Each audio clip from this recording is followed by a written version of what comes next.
Ya, baiklah, Rama-Ramani, Bapak Ibu dan saudara sekalian, selamat pagi. Selamat pagi. Terimalah salam bahagia dalam Buddha Dharma, terpujilah Sang Bhagawa Satihantu, Namo Buddhaya. Ya, tentunya senang sekali pagi hari ini saya kembali mendapatkan kesempatan untuk bincang-bincang Dharma bersama Bapak Ibu dan saudara sekalian. Bapak Ibu sekalian, apa kabarnya?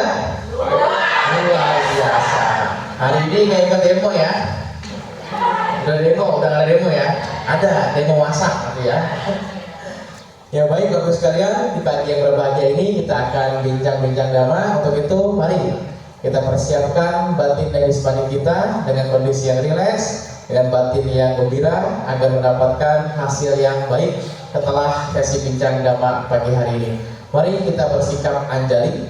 Kita akan bersama-sama mengagungkan guru junjungan kita, yakni Sang Buddha Sang Tata Gata.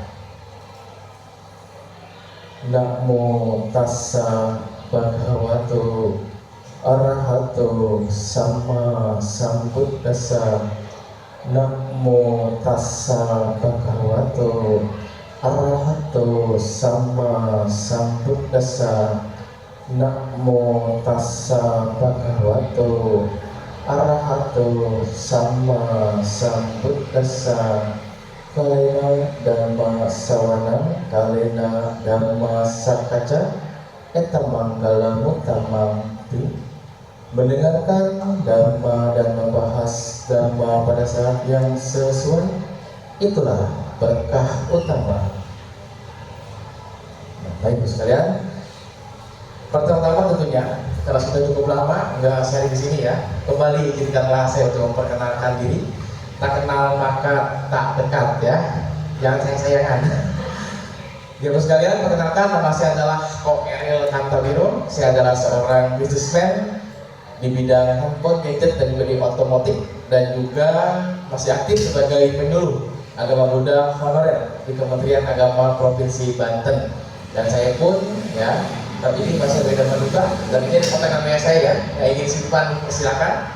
Mungkin Bapak sekalian ada yang ingin sharing tentang Dharma atau sharing tentang bisnis ya. Yang penting jangan tanya dodol ya.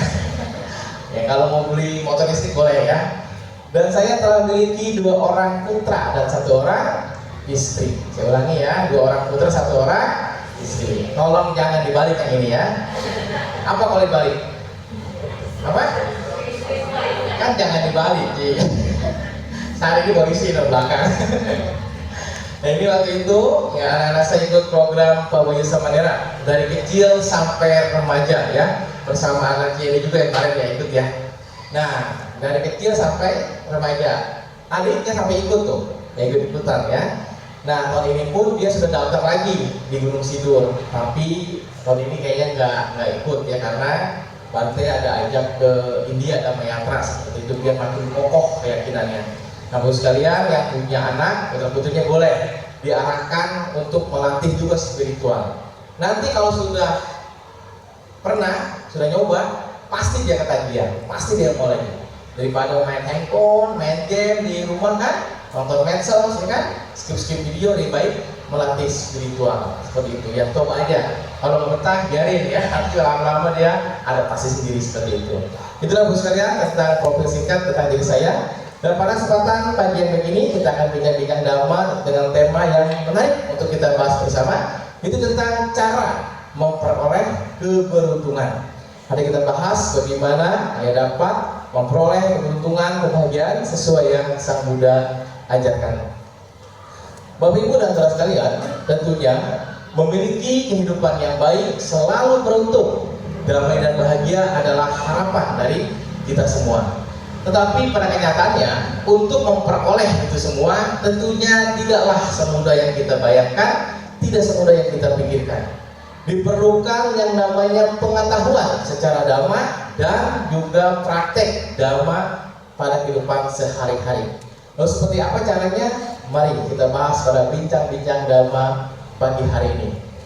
Hari ini coba saya mendengar, siapa di sini yang mau beruntung angkat tangan coba?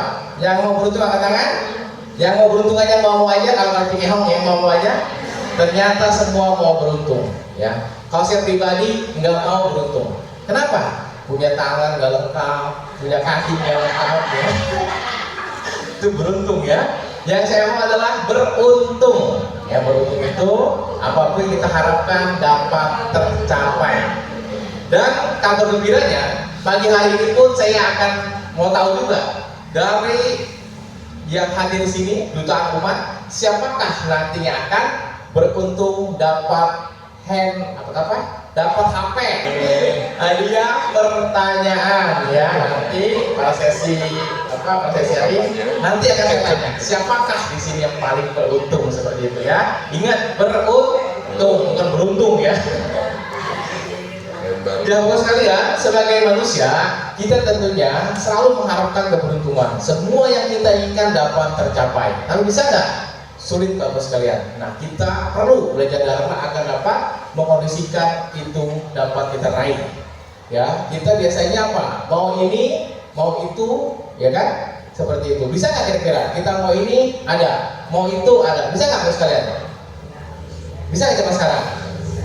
Bisa, ya. Apa itu? Belanja online, nah, tinggal klik muncul, ya kan, COD, ya kan, tapi sadama seperti itu, ya. Dan saran paling mudah agar kita selalu beruntung adalah jangan apes, jangan sial, jangan beruntung. Kalau orang nggak apes, nggak sial, nggak beruntung, pasti dia beruntung. Makanya sebabnya kita perkuat agar kita selalu beruntung. Nah, di sini bos sekalian, untuk lebih paham kita renungi. Sesungguhnya kita itu sudah beruntung belum sih sebagai manusia yang bertulis, ya. Nah, di sini ada beberapa keberuntungan secara duniawi dan juga secara spiritual. Secara duniawi adalah yang pertama, kita beruntung memiliki kekayaan harta materi, baik dikit, baik banyak, seperti itu, ya. Penting punya. Kemudian panjang usia juga keberuntungan, kesehatan. Nah, ini, ya, panjang usia tanpa kesehatan menderita kita, ya. Makanya kalau doanya semoga panjang usia, jangan lupa Pak Supir sehat seperti itu, ya. Kalau panjang usia doang menderita juga. Nah, kesehatan saya sudah katakan adalah sebagai keuntungan yang paling besar juga. Ari Yoga Parama laba, ya. Kesehatan adalah keuntungan yang paling baik dibandingkan dengan materi, Bapak sekalian. Ya, penting sekali kesehatan itu. Sang Buddha mengatakan harus seimbang antara sehat jasmani dan juga sehat batin. Minimal, ya, pagi olahraga, malam olah batin atau meditasi. Romo, olahraga capek, bener gak capek? Bener. Tapi ada pakar mengatakan lebih baik capek berolahraga daripada capek bolak-balik ke rumah sakit. Setuju, ya? Dan juga ada yang mengatakan orang sehat itu banyak sekali keinginannya, karena sehat bisa melakukannya, bisa meraihnya. Tetapi orang sakit hanya satu keinginannya, yaitu apa? Ingin sembuh. Belum tentu. Ingin sembuh juga kalau masih muda, masih banyak harapan. Coba kalau orang yang udah tua, yang udah sakit-sakitan, apa harapannya? Cepat-cepat pindah alam. lebih dalam, kan? Nah, maka dari itu sekalian, selagi mumpung sehat, ya kan, mumpung semangat, terus praktek dharma, ya kan, seperti itu. Dan jangan lupa olahraga juga, ya. Mau lari, mau jalan nggak apa-apa. Kalau sudah nggak kuat, ya sambil meditasi jalan, kan. Habis makan, meditasi jalan. Agar pencernaan juga lancar, ya. Sang Buddha mengatakan syarat untuk mencapai nibbana kebebasan adalah pencernaan yang bagus. Sang Buddha pun mendorong kita karena pencernaan, kan, makan bubur itu, kan, seperti itu, ya. Nah, kemudian ada kedudukan popularitas juga memiliki pasangan hidup yang baik, ya, dan juga tentunya memiliki jodoh-jodoh baik. Ini adalah keberuntungan secara duniawi. Kemudian ada secara spiritual, secara dhamma. Nah, ini pertama adalah terlahir sebagai manusia. Kico, manusia mati lampu, ya, sungguh sulit terlahir di alam manusia. Makanya sungguh beruntung dapat lahir sebagai manusia.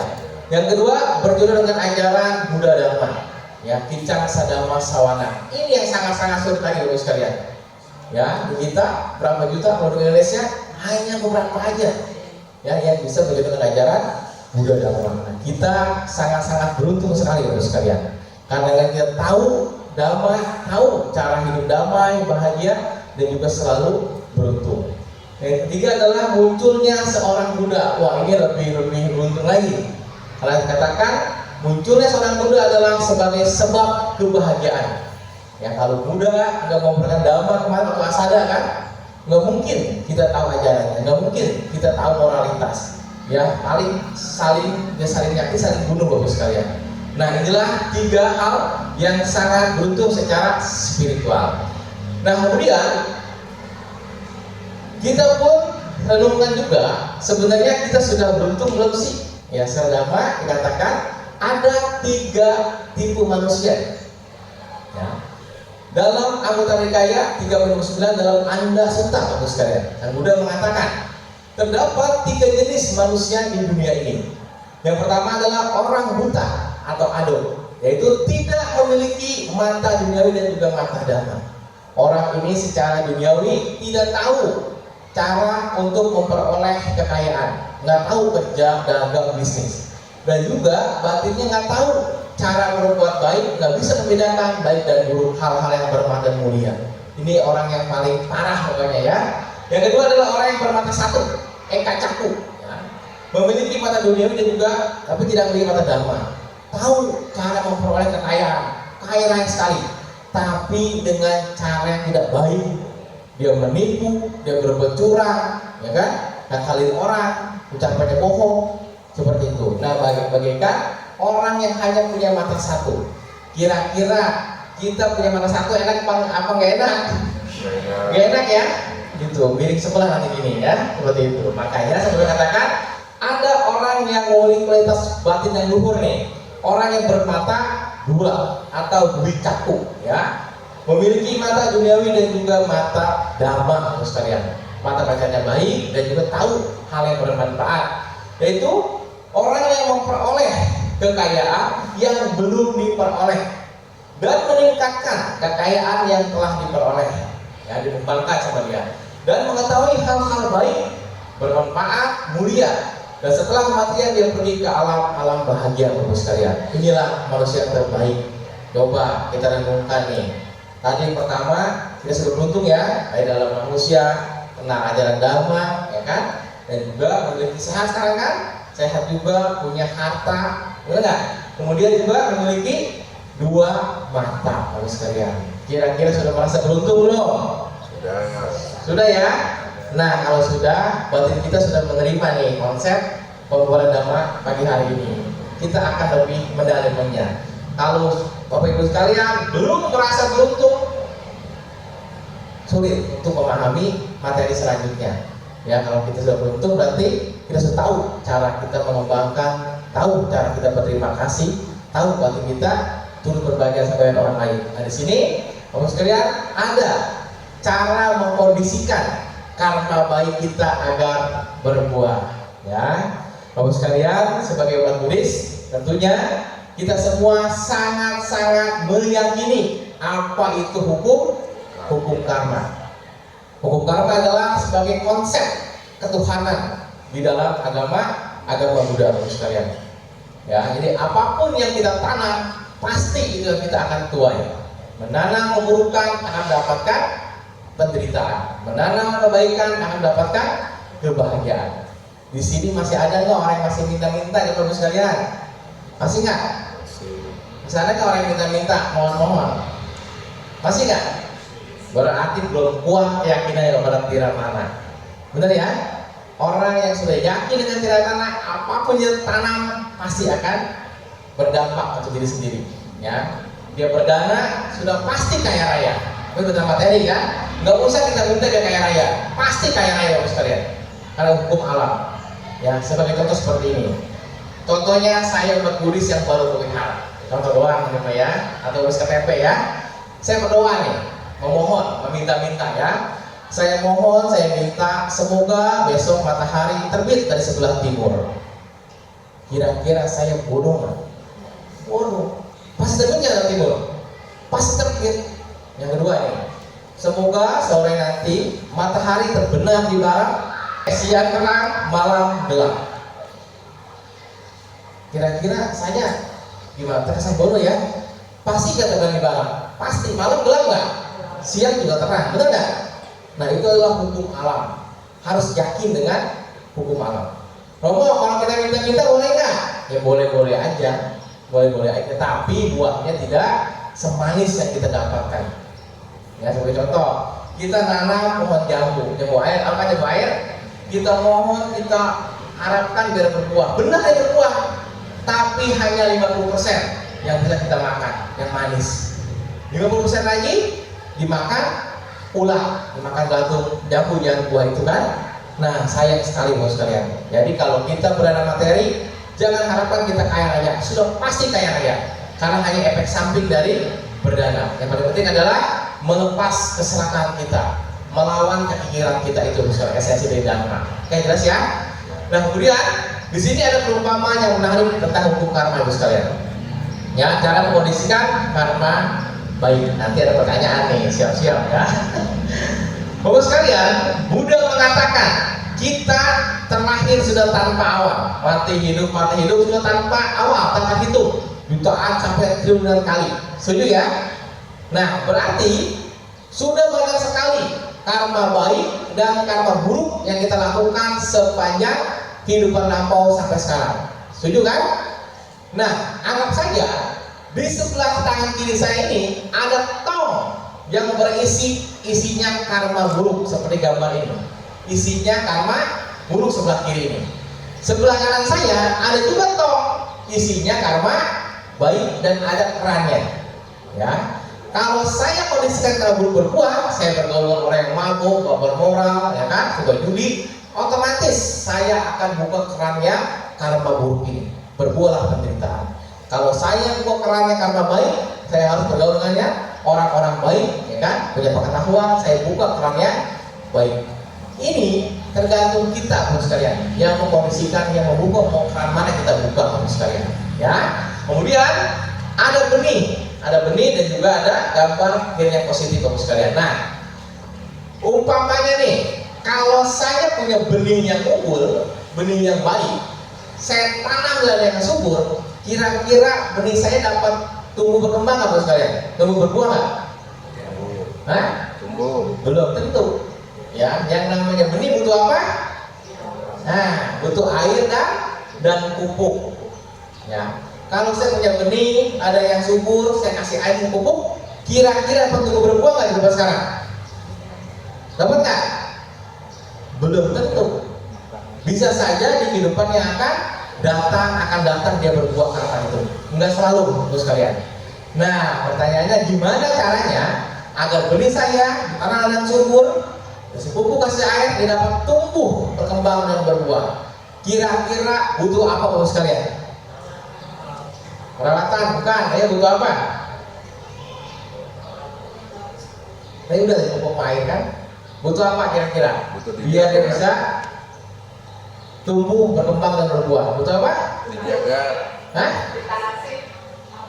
Nah, butuh matahari fotosintesis, ya, agar dia bisa menyinari pohon atau benih kita dapat tumbuh, berkembang dan berbuah. Keren sekali pertanyaan apa jawabannya. Inilah Cici orang yang beruntung pagi hari ini. Tepuk tangan dong. Karena beruntung saya langsung kasih hadiah, ya. Bisa lanjut di sini, ya. Berarti dari sekian banyak ada kan yang beruntung, betul nggak? Jadi silakan nih. Ini hikmah buat dengar dharma, ya. Kasih ya. Nanti silakan Cici. Ya, keren. Tepuk tangan dong. Nah, bapak sekalian, matahari ini diibaratkan adalah pikiran yang positif, batin yang memancar, bapak sekalian. Semakin orang berpikir positif, semakin batin memancar, dia akan lebih mudah untuk mengkondisikan karma baik dia berbuah di kehidupan saat ini, bapak sekalian. Ya, kita terkadang nih udah gowihara, udah berdana, tapi nggak kaya-kaya, nggak punya sukses juga, bener kan? Kenapa? Ini yang satu kurang kebajikan, kurang menanam, ya kan? Yang kedua, kurang menjaga, mengendalikan batin dan pikiran kita, bapak sekalian. Coba saya tanya nih, ya, bapak sekalian coba renungkan ya.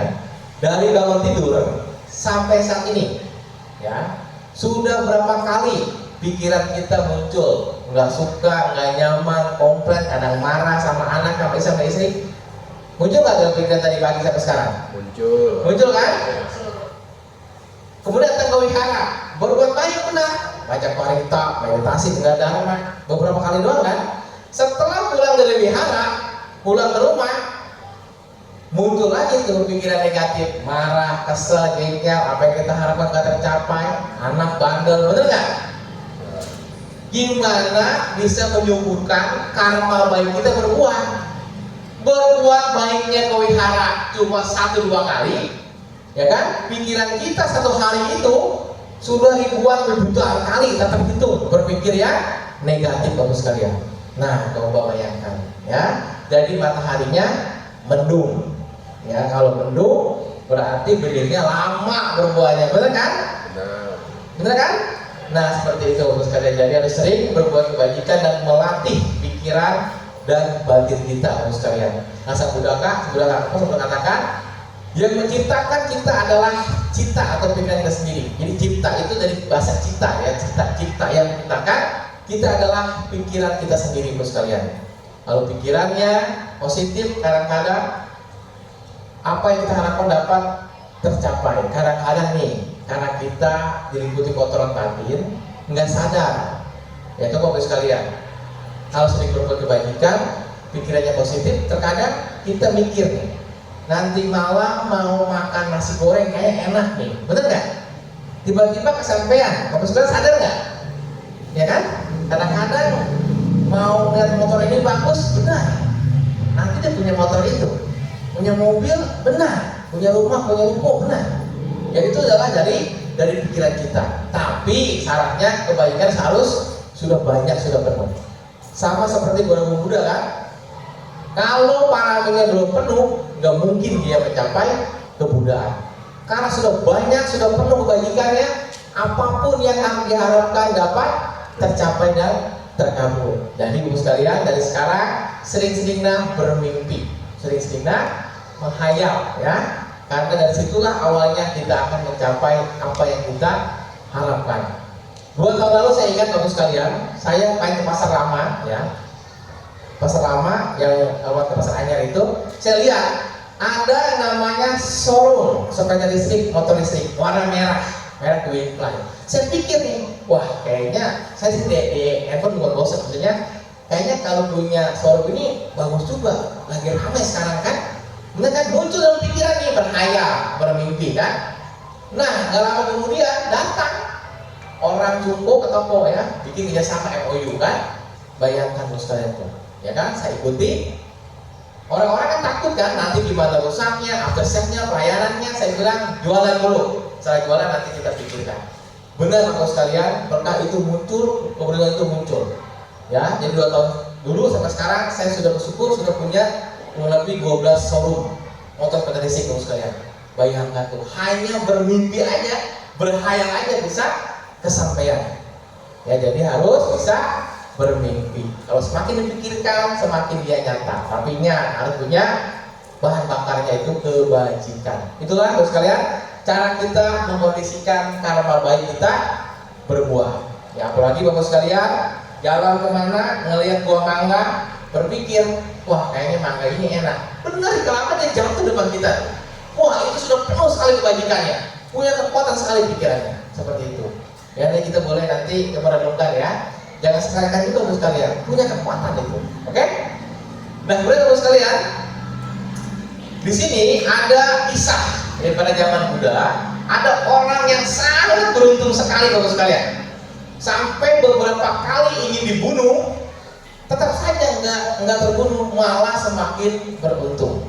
Ya, itu kisah berumah tangga namanya Bosaka, hewan Jepang ya, Bosaka. Ya, selalu beruntung, orang kaya raya dari Kosambi. Dalam kisah ada pada bangga bos sekalian. Kisahnya panjang, tapi saya sederhanakan saja ya.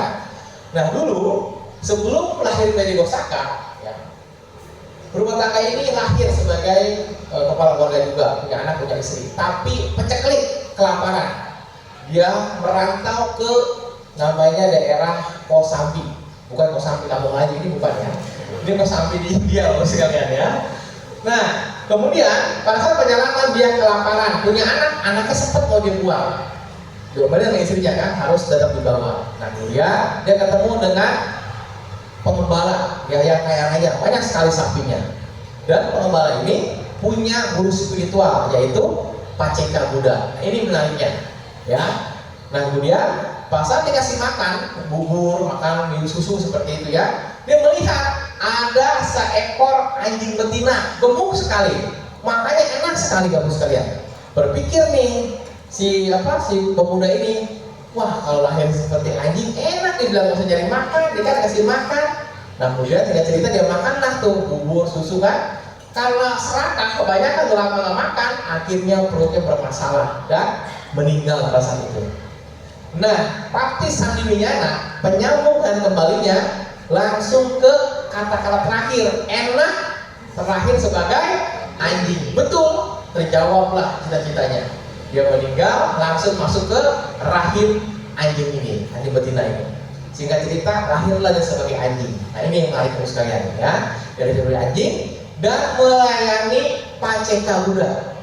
Ya, itu Paceka Buddha kalau makan disisihkan untuk anjing ini, ya calon Bosaka ini.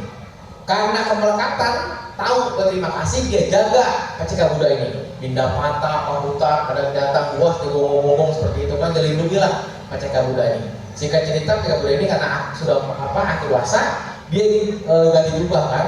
Nah, ganti jubah, anjing ini kehilangan jejak, akhirnya berpisah dengan Paceka Buddha. Sangat sedih sekali anjing ini, bagus sekalian. Dia sedih, akhirnya dia meninggal. Nah setelah meninggal, dikatakan dalam sutra dia terlahir di alam surga Tawatimsa. Keren sekali. Dan punya istana yang sangat megah dan punya suara yang sangat unggul karena kebajikannya menggonggong menjaga Paceka Buddha. Ini kebajikan dari binatang, bagus sekalian, apalagi dari manusia kan, seperti itu. Nah singkat cerita, kemudian dia pun meninggal di alam dewa Tawatimsa dan terlahir di alam manusia pada zaman Buddha Gautama. Di mana terakhirnya? Di rahim seorang pelacur, ya. Nah, karena dia dulu punya karma buruk, ingin mencoba membuang anaknya, dia pun dapat karma juga. Karena waktu dulu di India, pelacur itu profesi cukup dihormati juga, bos sekalian. Kalau pelacur punya anak, maunya apa? Cewek atau cowok? Cewek ya, bakalan warisan, bener nggak? Yang lahir cowok, akhirnya apa? Dibuanglah sama si pelacur ini. Kalau kita di mana tuh biasanya? Di Kerawang ya, bener ya? Kalau Kerawang kan kalau punya anak bisa cari uang. Kalau anak cewek apa? Dihargai ya, cowok kayaknya kurang dihargai seperti itu. Nah, kemudian singkat cerita dibuanglah dia nih. Nah, kemudian ada saudagar kaya di Kosambi, punya guru spiritual juga. Dia katakan, ya, saudagar kaya yang hari ini lahir di Kosambi, nanti itu akan menjadi orang kaya raya di Kosambi. Ya kan? Kemudian saudagar kaya ini menyuruh seluruh karyawannya cari siapa yang punya anak, beli anak itu. Nah, ketemulah ceritanya nih, anak yang dibuang ini Bosaka kan, oleh warga sekitar. Dibelilah dengan 3.000 keping emas atau sekalian. Saudagar kaya ini punya istri lagi hamil juga. Dia berharap nih istrinya nanti punya anak cewek dan dijodohkan oleh Bosaka ini. Ternyata anaknya cowok juga, bapak sekalian. Berarti ada saingan dong. Kan beramal juga orang yang lahir sekarang akannya kaya raya kan. Saingan yang anak tiri ini kan. Dia muncul niat yang buruk, bunuh anak ini, Bosaka ini. Nah ini bapak sekalian. Pertama dia bunuh supplier, taruh di jalannya tempat para sapi lewat. Nah waktu itu sapi lewat, ternyata apa? Punya perlindungan karena dulu jadi anjing dana ke Paceka Buddha. Induk sapi, ya sapi jantan ini, pemimpin sapi melindungi anak ini, dia selamat. Ini pertama pembunuhannya. Diambil oleh warga, ya kan? Tahu juga di saudara kayaknya, langsung dibeli lagi anak ini, dibawa lagi. Coba lagi bunuh kedua, yaitu dengan apa? Ditaruh dia itu diletakkan aja di hutan, biar dimakan hewan buas. Karena punya kebajikan lagi, dilindungi oleh para dewa. Dan diambil lagi sama warga sekitar, diadopsi kan? Tahu lagi saudara kayaknya, dibeli lagi, ya kan? 3.000 emas diambil lagi. coba lagi dibunuh lagi dengan ditaruh di tempat jalan kereta lewat. Satu malam itu kereta nggak ada yang lewat, Bapak sekalian. Wah, kita pikir nih, wah ini manusia ajaib nih kan.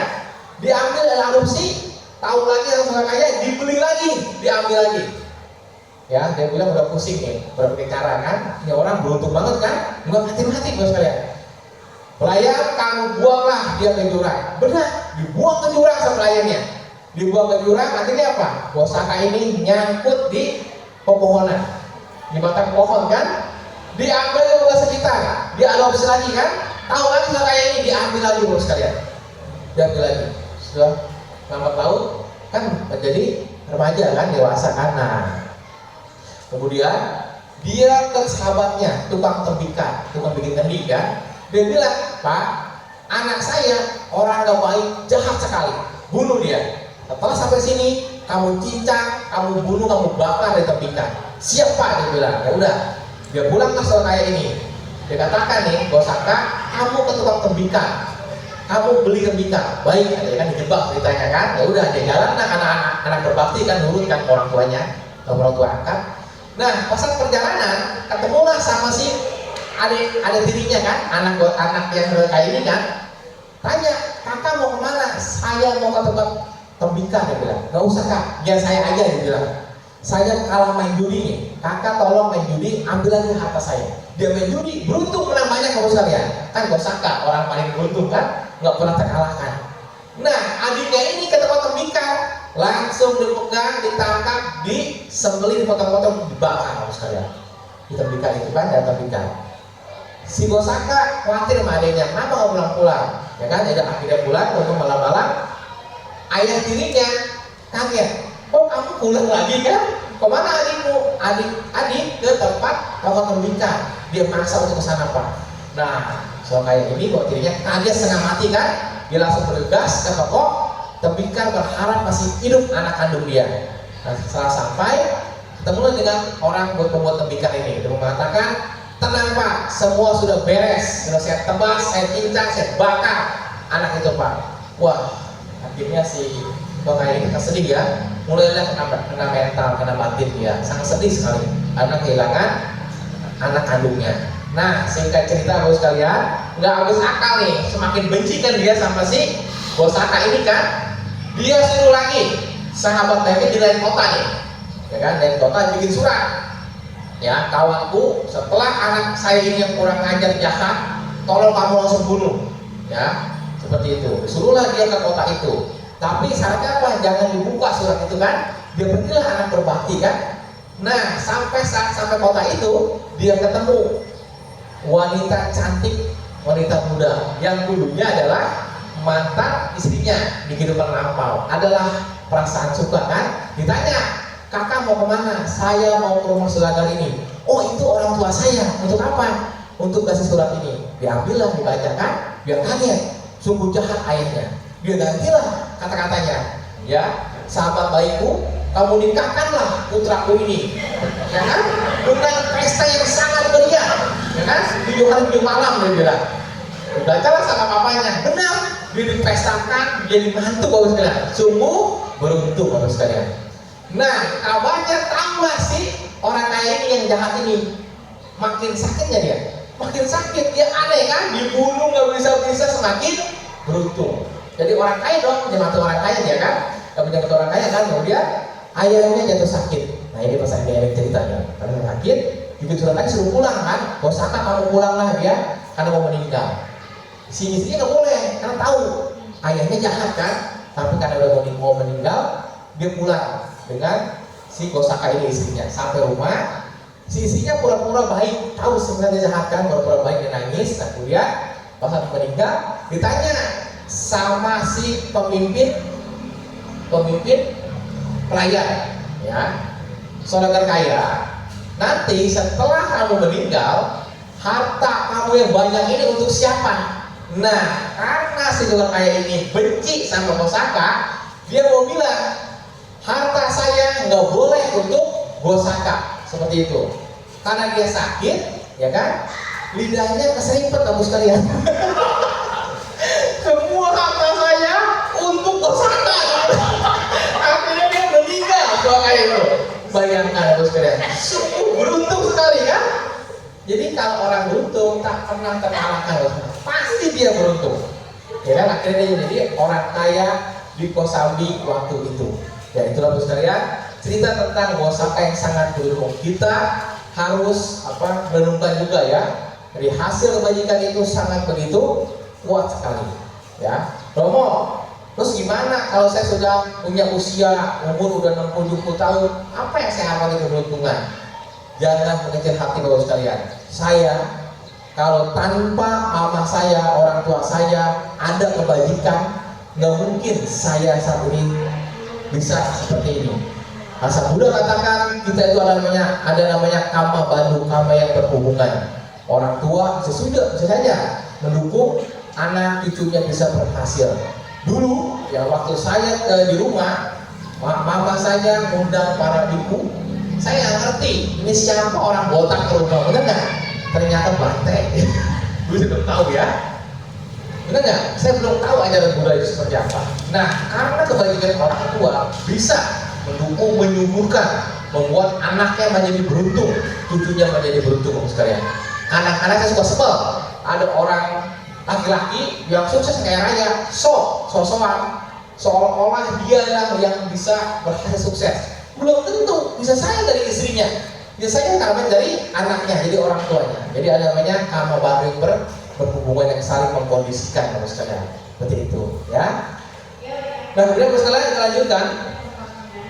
Kemudian bagaimana caranya agar kita dapat semakin cepat untuk meraih keberhasilan?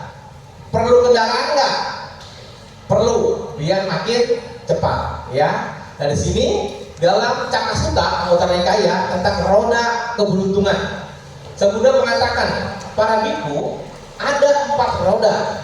Ketika roda ini berputar, maka dewa dan manusia yang memilikinya akan segera mencapai keberuntungan dan kekayaan berlimpah. Apakah 4 roda itu? Ini. Yang pertama adalah patirupa desa wasak, yaitu hidup di tempat yang sesuai. Kira-kira Bapak Ibu sekalian sudah sesuai belum hidup di sini? Sudah. Sesuai ya?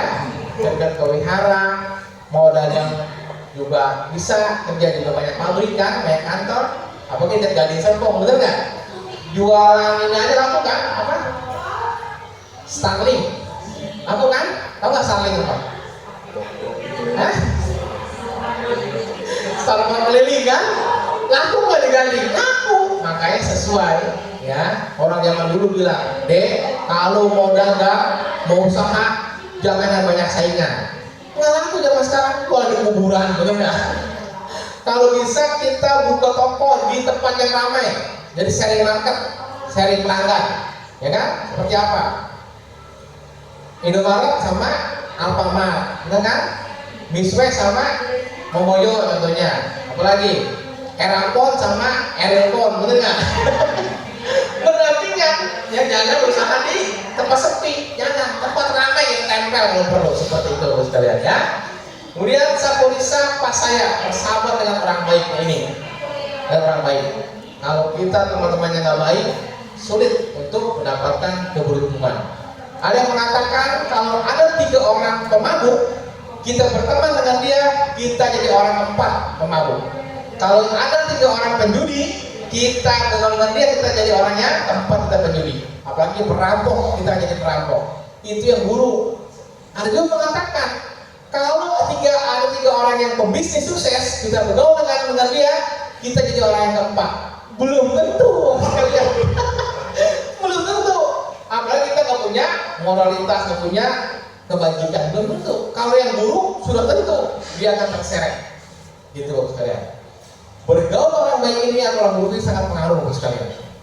Manusia saja bisa jadi kayak binatang kalau dia bergaul dengan orang baik. Percaya nggak? Bapak sekalian, orang nonton film Tarzan? Pernah kan? Ada bayi mungil yang dibuang di hutan, dirawat jaga sama gorila, sama monyet, benar nggak? Tindak tanduknya, tingkah lakunya seperti monyet, manusia jadi monyet kan ya?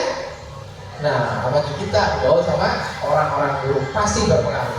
Makanya dalam Sutta dikatakan syair pertama dalam Manggala Sutta, kalau mau berkah, mau beruntung harus bergaul dengan orang yang bijaksana. Yang pertama itu, paling pertama, bukan yang terakhir kan, itu syarat untuk bisa berkah dan beruntung. Oke? Yang ketiga, atas nama pandiri, yang untuk bertekad menuntut diri ke arah yang benar, praktek di jalan dharma sekalian. Ya. Yang terakhir, kubeca kata punyata, memiliki timbunan kebajikan di masa lampau adalah berkah utama. Yang pagi itu sudah lampau sekalian, bukan jadi pengampau aja, pagi sudah lampau. Nah inilah yang menentukan seseorang itu kalau dia punya kebajikan, dia berbuah, maka dia tak akan terkalahkan dimanapun juga, menjadi manusia yang sangat beruntung. Kalau sudah berbuah beruntung, semua nggak mungkin bisa menjatuhkannya. Ada nggak sekalian? Orang yang sedang kaya raya, sukses, walaupun kita sumpahin satu kampung Muna ini, nggak bakalan dia bangkrut. Bener nggak? Semakin dia sukses, walaupun dia nggak bermoral, dia jahat. Bener kan? Tapi nanti setelah kebajikan habis, dia bisa menderita. Kalau kita sudah berhasil dan sukses, kayak kebajikan, semakin dia berkembang dan sukses bagus sekali, semakin dia beruntung. Ya, begitu kan? Nah itulah yang membedakan kenapa ada 4 orang nih. Orang pertama, dia tanpa kerja, tanpa usaha, sudah beruntung dan sukses. Ada nggak? Ada ya, lahir sebagai anak raja, presiden, pejabat, betul nggak? Yang kedua, ada orang yang kerja sedikit aja, dia beruntung, sukses, berhasil. Ada nggak? Zaman sekarang banyak sebagai entrepreneur kan, dia main trading, main apa, kaya raya seperti itu. Yang ketiga, ada orang yang kerja setengah mati, kerja keras, dia sukses. Ini wajar, wajar ini mah, namanya murah puli. Wajar ada, ya. Yang terakhir yang keempat nih, ada orang yang kerja setengah mati, dia lembur kerja keras, tapi nggak sukses. Ada nggak? Ini yang paling banyak. Ini paling banyak. Kenapa? Karena kurang kebajikan. Kalau dia udah kayak kebajikan, ya sedang beruntung berbuat baiknya, dia kerja, dia baru digantungkan, disingkirkan, terus aja naik jabatan karena sedang beruntung. Kita dagang nih, walaupun dagang kita mahal, kita paling ramai, kompetitor jual murah, banting harga, banting uang kan, tetap saja yang ramai toko kita. Kenapa? Karena sedang menikmati buah karena baik beruntung. Termasuk bapak sekalian, saat ini kita semua masih hidup, masih bernapas. Ini semua karena topangan kebaikan di masa lampau. Dan andai saja bapak sekalian, topangan kebaikan itu habis, saya bapak sekalian sekarang bisa pindah rumah, pindah alam. Bener ya? Maka dari itu terus lakukan kebaikan. Sama seperti di pelita itu ada minyaknya kan? Kenapa minyak itu api itu bisa nyala? Karena ada topangan minyaknya. Begitupun diri kita. Kenapa kita masih hidup? Karena ada topangan kebajikan bapak sekalian. Seperti itu. Oke? Itulah roda 4 roda yang mengantarkan kita untuk mencapai keberuntungan dan keberhasilan. Romo boleh nggak kalau 3 roda aja? Boleh. 3 roda adalah apa? Semen 3 roda ya. Apa ban nyamuk? Ya, kalau 2 roda gimana? Boleh, tapi lama jalannya gendut-gendutan dia ya. Kalau bisa 4 roda sesuai yang Sang Buddha katakan. Bukan hanya manusia tapi juga para dewa. Oke? Nah kemudian sekalian, setelah kita beruntung, kita harus jaga, kita rawat, kita kembangkan. Di sini ada 5M merawat keberuntungan, bukan 5 belia ya. M yang pertama adalah memiliki berpuas hati dan tahu berterima kasih. Nah, ini paling penting. Ya. Santuti paramang dana. Ya, rasa puas adalah kekayaan yang terbaik dibandingkan orang kaya yang nggak pernah puas, merasa kekurangan terus dia hidupnya bahagia. Orang yang santuti ini tahu, ya, berterima kasih, tahu bersyukur. Hal inilah akan menentukan orang yang dapat berkah keberuntungan dalam sekalian. Ya, percaya kira-kira orang beruntung itu orang yang bersyukur itu dapat banyak berkah? Percaya nggak sekalian? Percaya ya? Contoh nih, beri contoh. Cieni dan siapa yang depan namanya? Kita ada sebelahnya Cisanti, kita dan Cieni ya. Ini contoh dua bapak sekalian tentang santuti atau keberuntungan atau terima kasih ini. Cianti ya, dia sedang beruntung dapat program atau pergi jalan-jalan ke Thailand. Woi, sadu dia. Jangan lupa itu ya orang-orang itu. Nah, yang ini ingat punya sahabat baik dua di Cetia Welwana ini, Cieni dan Cipita. Dia beli oleh-oleh nih, bajunya gambarnya gajah atau apa aja. Nah, tetapi ini mohon maaf teman-teman ya, Cieni ini aktif melihara, tapi belum memancang batinnya, ya, belum terima kasih bersyukur. Sedangkan Cipita baru 2 kali melihara, tapi dia benar-benar praktek dharma, tahu berterima kasih, tahu bersyukur. Dikasihlah baju ini ke Cieni, dibilang apa? Baju gini doang, bisa juga banyak, murahan, nggak dipakai, sudah dia nggak bersyukur.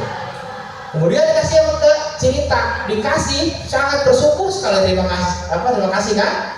Dia pakai 1 minggu baju nggak diganti loh sekalian. Saking terima kasihnya kan? Nah, singkat cerita, si Santi ya, Cianti dapat lagi keberuntungan, dapat lagi doorpress jalan-jalan ke Singapura. Salut Ci, kamu Ci. Dia ingat lagi bersama main 2 kan, Cita dan Cieni. Dia beli baju yang gambarnya apa? Singa. Apa loh ngomongnya? Kira-kira Bapak sekalian, siapa yang dikasih? Cita atau Cieni? Cita, kenapa? Karena bersyukur, tahu berterima kasih, ya kan? Seperti itulah Bapak sekalian, berkah itu muncul, keberuntungan itu muncul pada saat ya kita merasa puas, merasa bersyukur dan tahu berterima kasih. Kalau orang yang suka komplain, suka mengeluh, jauh keberkahan. Apalagi suka nyinyir. Orang yang nyinyir sulit untuk mendapatkan keberkahan. Tetangga beli motor baru, nyinyir. Saudara punya beli mobil baru, nyinyir. Dia mau korupsi kali ya, nyinyir ya batinnya. Batinnya Isa, iri hati, sulit untuk mendapatkan keberkahan. Orang yang punya batinnya Isa, iri, dia meninggal, terlahir dalam menderita dalam setan, dalam petak. Walaupun Bapak Ibu sekalian pati dana, pelimpahan jasa 2 juta kali, 1 triliun kali, nggak mungkin dia dapat keberkahan itu. Karena batin tertutup oleh namanya Isa. Ya, orang yang sering berduka cita, yang turut berbahagia atas bagian orang lain, bukan batinnya terbuka. Pada saat sudah kita menikmati kebajikan, ya, dia turut anumodana, turut berbahagia atas anak cucunya melakukan kebajikan. Detik itu pun dia langsung bisa dalam bahagia bos sekalian. Mari sekarang jangan punya iri hati atau kepo. Kemudian memiliki cinta kasih dan belas kasih. Apa ya? Udah cari. Kita lagi ya. Cinta kasih dan belas kasih ini untuk merawat Bapak sekalian. Ya. Kalau Bapak sekalian masih memendam, masih punya pikiran membenci kepada orang-orang yang telah menjadi kita, kepada musuh-musuh bagi kita, maka Bapak sekalian bisa saja mendapatkan kesialan, mendapatkan ketidakberuntungan. Ya, kenapa? Bapak sekalian, ada orang di jalan berantem sampai saling bunuh, sampai saling aniaya karena musuh masa lampau. Ya, syaratnya agar kita terbebas dari musuh masa lampau, harus sering-sering memancarkan metta dan karuna ini. Doakan mau saudara kita, mau tetangga kita, mau musuh kita, semoga mereka semua berbahagia. Walaupun ketemu dengan musuh masa lampau, jadi sahabat, jadi teman, biar gak balas dendam, terus sekalian. Jelas ya? Jadi terus sekalian, ya, harus bisa memaafkan orang-orang yang kita benci atau orang-orang yang telah menyakiti kita atau orang-orang musuh bebuyutan kita. Karena kita kalau ketemu jadi sahabat, bukan jadi musuh. Bisa nggak sekalian? Bisa ya? Karena sangat cepat sekali munculnya orang yang kita benci itu. Coba saya tanya ini, Bapak sekalian, tolong jangan pikirkan orang yang sangat kita benci. Jangan pikirkan. Muncul nggak pikiran? Ya, yang muncul maafkan. Semoga mereka semua berbahagia. Semoga dia dapat kebahagiaan. Jangan menyimpan kebencian sekalian. Nanti ketemu sama dia jadi musuh. Kehidupan yang akan datang jadi musuh lagi.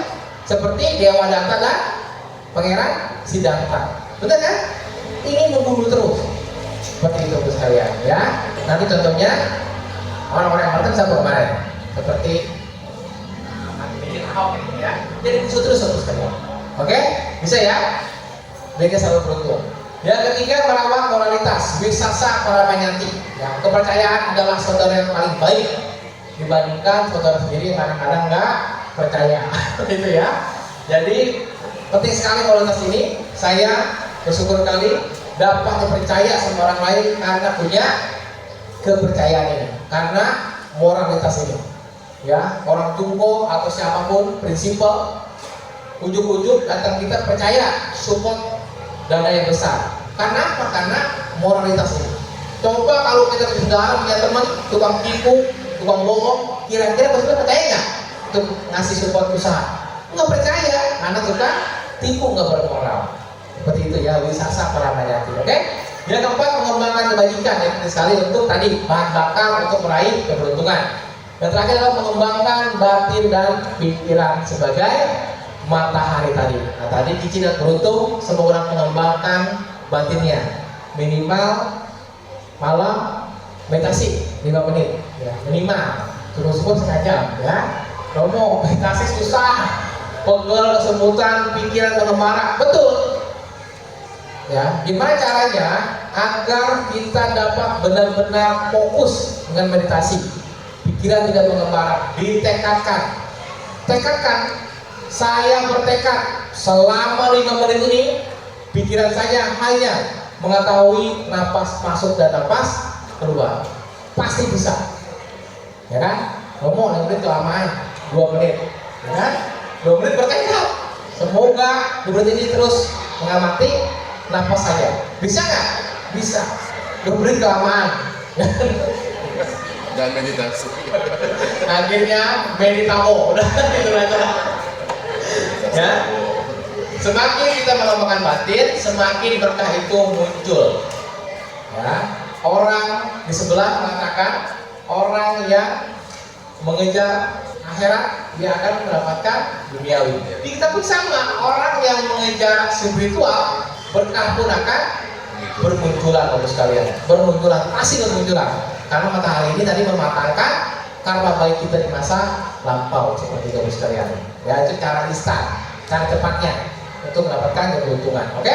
Itulah Bapak sekalian yang disampaikan. Dan sini ada syair Mangalasutta dikatakan, setelah melaksanakan hal-hal seperti itu, secara dhamma praktek dhamma, para dewa dan manusia tak akan terkalahkan dimanapun juga, mencapai keberuntungan dimanapun berada. Itulah berkah utama bagi para dewa dan manusia di dalam Manggala Sutta, Bapak sekalian.